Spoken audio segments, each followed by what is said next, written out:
comedy would be ideal. I mean, that's the other thing. The first thing I ever did was drama. I'm funny every day. Like that comedy would be so easy. I wanted to go ahead and get started with one of the first questions I have for you is about Danger in the Dorm. What was it about the movie that made you want to do it and just kind of go back to your acting roots and kind of get back to it? I don't know that I really have acting roots. I was never really given the opportunity to really act. And I think I tried, but I didn't really know what it entailed. I took acting classes, I took improv classes, but I don't think that I thought that I was very good. And I think that I was also younger and more insecure, much younger and insecure. So I wasn't able to just like commit. I think I was self-conscious would be a good way to say it. I was self-conscious about it. And I was asked to do this role by Lifetime. I was shocked to be asked to do it. I said yes. You know, I was a little bit reluctant. I wasn't sure. I was supposed to go away that week to go snowboarding, and I had to change plans with my friend. And it seemed like an adventure and something different and unique to do. I've never worked with Lifetime before, and I some of my really good friends are obsessed with the Lifetime movies. So two people that I asked, like, oh my God. And I was like, oh, wow, really? They're like, oh my God, of course you're doing it. And my publicist, Jill, also, she's the third person who was obsessed with it. And she's like, yes. And they're amazing to work with. And you'll probably do other things with them. And she was like freaking, and she can be negative about things. Like she won't always want me to do things. And I'm more than her, don't want to do anything.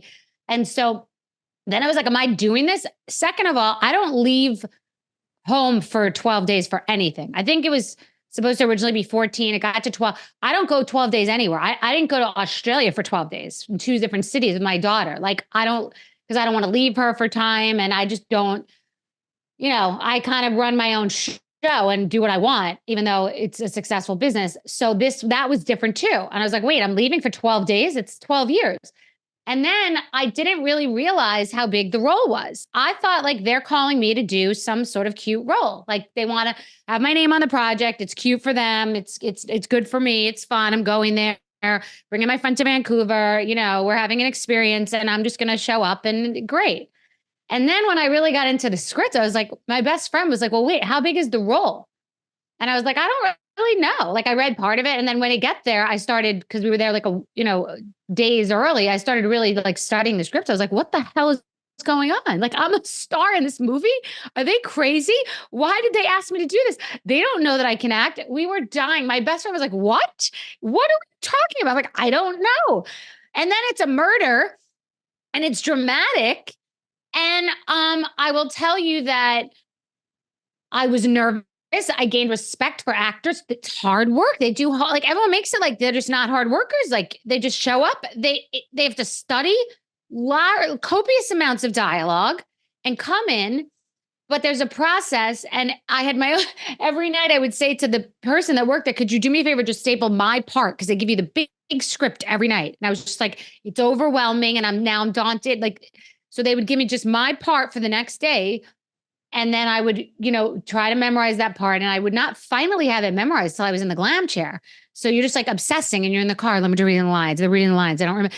And then the director, Robin, was so supportive and helpful. And the script supervisor was too. But then like, I didn't realize that they shoot it and like maybe they're shooting on the other person. And then they're shooting a wide. And then, so they shoot it so many times. And then there's like really only one time where like, it's really on you. Like you can't mess up and everything you do matters on that time. I didn't really know about that. I didn't understand that.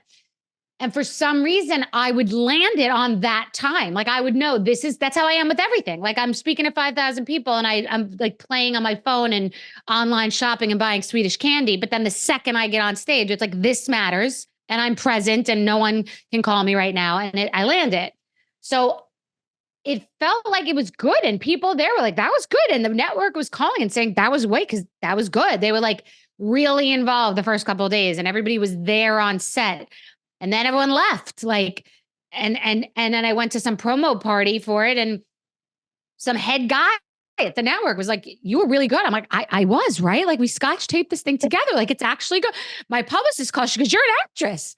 Danielle, who works for me, she's my president. She goes, you're an actress. And Bryn, She goes, Mama, you were good. You're an actress. So we're dying because I'll tell anyone who will listen that I'm an actress. I'm like, I got this sweater on the set because they gave it to me because I'm an actress. Obviously, I'm a very famous actress. I told Whitney Cummings yesterday.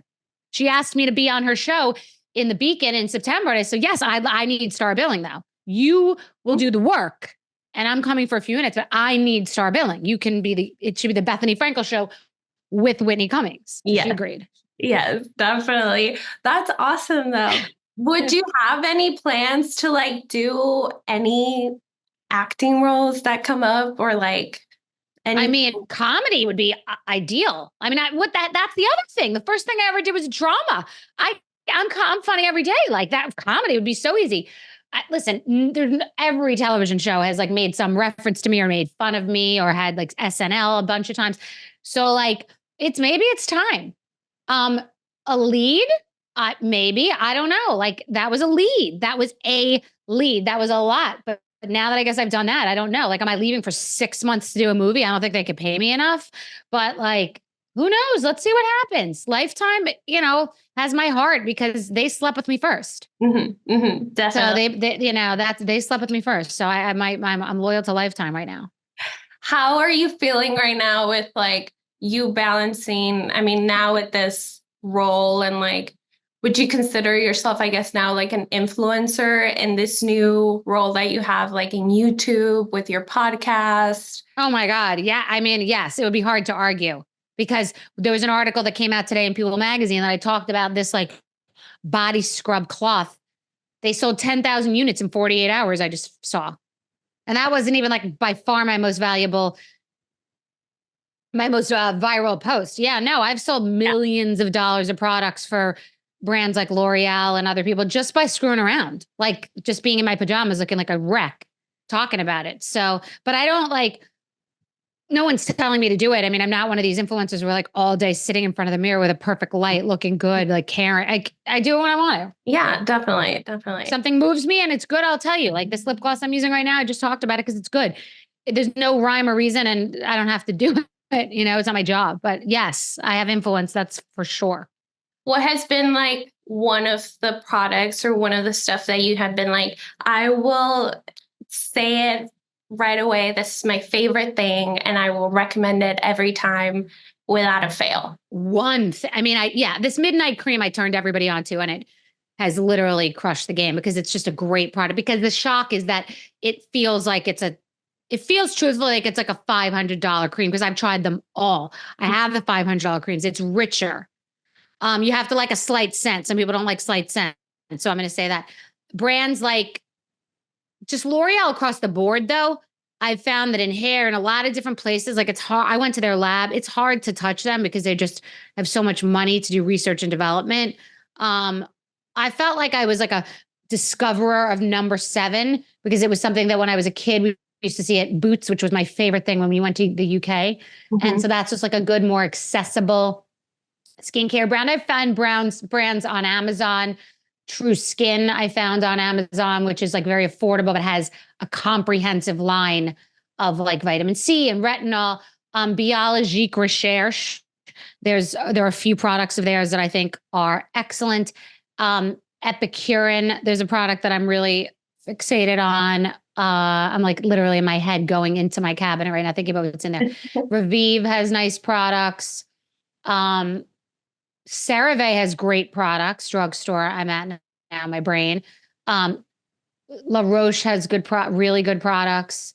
Drugstore is gangster. Like drugstore is excellent. Really, really excellent. Really excellent products. Drugstore stuff has definitely been like the stuff beyond great. And it's fun. It's like more fun. Yeah. Revolution is good. There's a lot of great stuff. And I've met some interesting people and it's a very, respectable space. Oh, Hard Candy, by the way. Hard Candy's got lip balms that are like on par with like, that are like Saint Laurent-esque. So that's I see everything. So I can see when something else is like something else. Yeah. So it's good. So you have been a very, very successful businesswoman. I feel like you have done it all. What is like something that you haven't done that you're like, I want to expand my business or just do something that you're like, it would be a fun thing to do? I don't want to expand. I just do what I like. My dream in life is to be on Saturday Night Live. It's my dream. I don't know if I could even handle it. I'd probably have a panic attack and have to be escorted up, but I'd probably be able to handle it. But that's my, people want to go to the Met Gala or whatever they think about all the time. Like there's nothing in the world that I would rather do than be on Saturday Night Live in my whole, like, that's the dream. That's my ultimate.